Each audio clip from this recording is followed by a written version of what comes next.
Hey y'all, so I just wanted to talk to you today about two K-dramas that I'm currently watching. They're roughly at their halfway point, so I feel like it's a good place to just discuss them.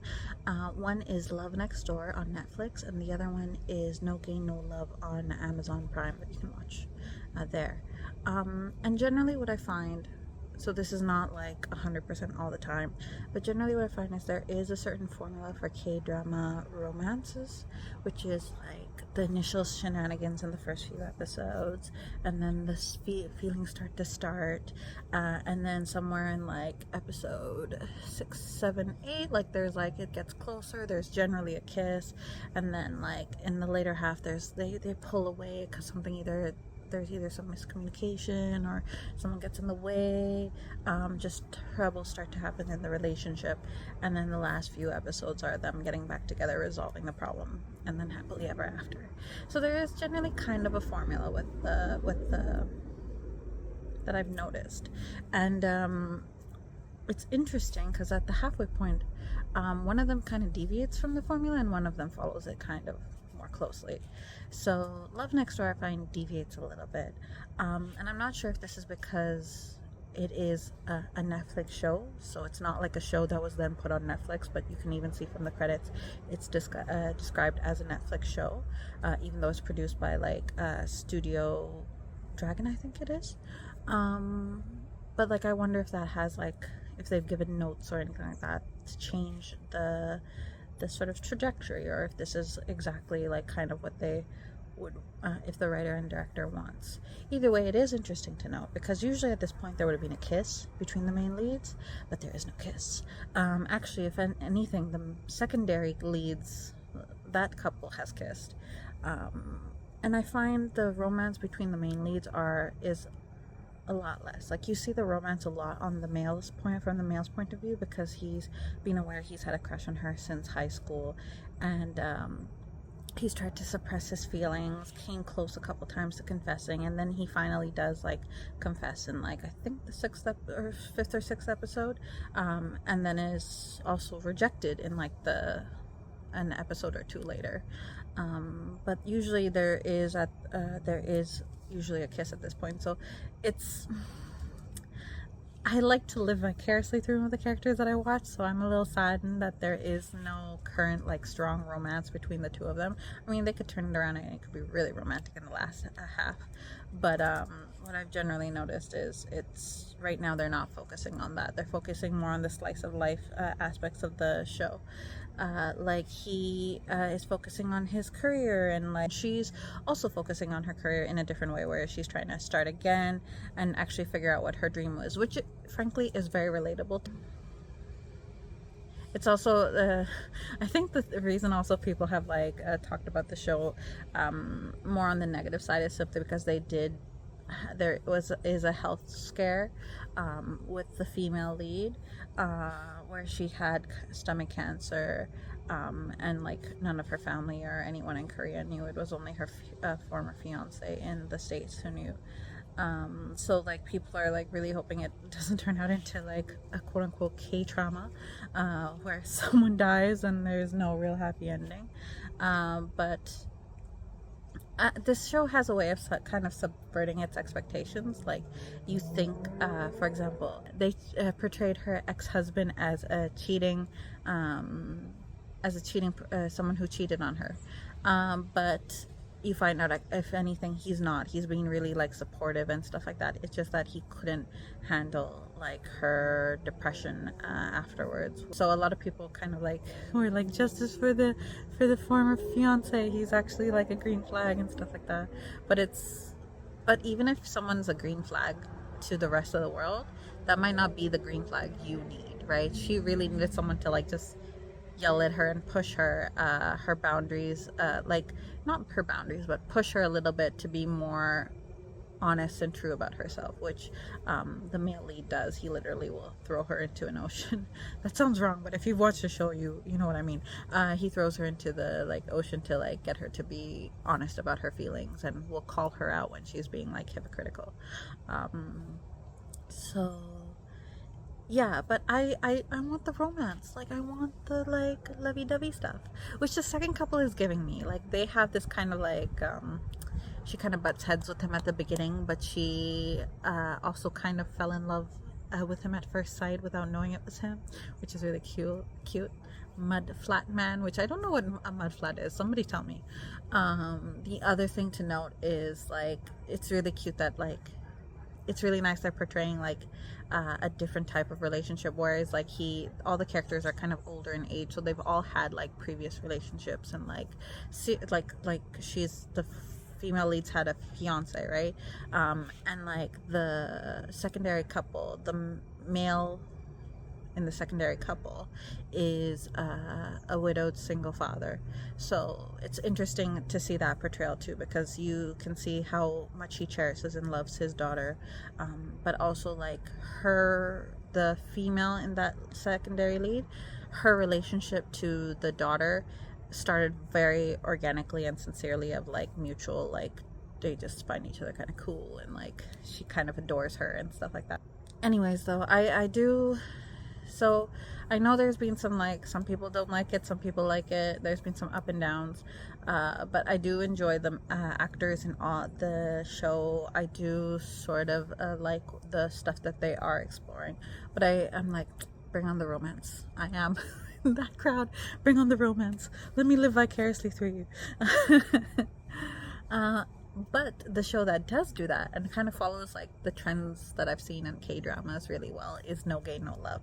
I do love it. It is rom-com. Like the comedy is slapstick, and it's hilarious sometimes, and there is romance. I found there to be, again, more romance earlier on with the secondary couple. Like I find their chemistry is kind of off the charts, and like it's a really cute story. It's so cute, in fact it's created a spin-off that's like also going to air sort of soon. I don't know if it's happening in parallel or together, but there is a spin-off coming for that secondary couple. However, the main couple's romance has picked up. They've kissed quite a few times, well, twice at least, so far, and they've had a couple almost kisses, and I just find it to be really cute and funny, and like I'm enjoying it. I'm enjoying the shenanigans. I mean, it has all the classic sort of like K-drama tropes, where it's the hardworking female lead, and then there's a secret heir, and then there's like obviously a rich family, and all of that jazz. But it's also doing some new stuff which I haven't seen before in a K-drama. Like the characters, the female lead is older in age, so there is an age gap between her and the male lead. But the more interesting thing is like the portrayal of like that female character. Like she's obviously had relationships in the past. They're even upfront about like the sex lives that she's had as well. There's even like a character that's had a polyamorous there's even a character that's in a polyamorous relationship, which I think is a real sort of like I've never seen that in like a K-drama, and I don't see it much either in like Western dramas, to be honest. I'm trying to like think to the back of my head. There are like a couple, but like it's not mainstream yet. But it's also interesting because they're exploring like what that could look like, the complications potentially that could come from it. Because I think she might be pregnant, and if she's being with her boyfriend as well as another person, like that could get complicated. So that's really interesting as well. So, but I am enjoying that one a lot more. I find it to be. I know some of the drama's gonna like pop up because now a lot of the secrets have been revealed, or some of the secrets have been revealed. There's still a couple more that he's hiding, but it's gonna be cute. And frankly, I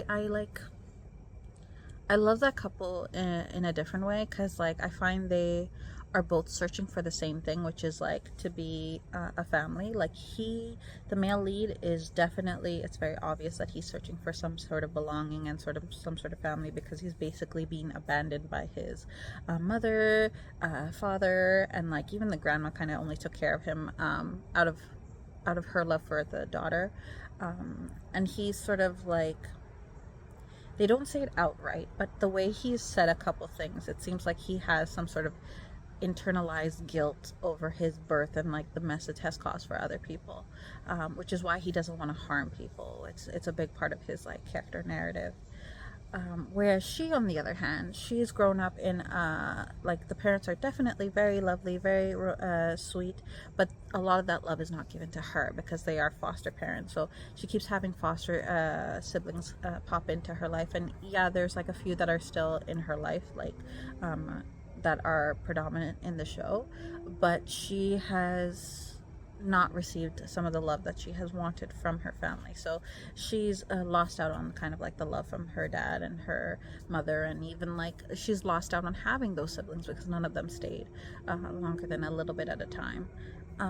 So it's interesting, she grew into a character that is very calculating in the sense that she doesn't want to lose out on anything, but that kind of comes from like her trauma from her family as well, her little wound. So it's interesting that they're both in a way just searching for someone to be there.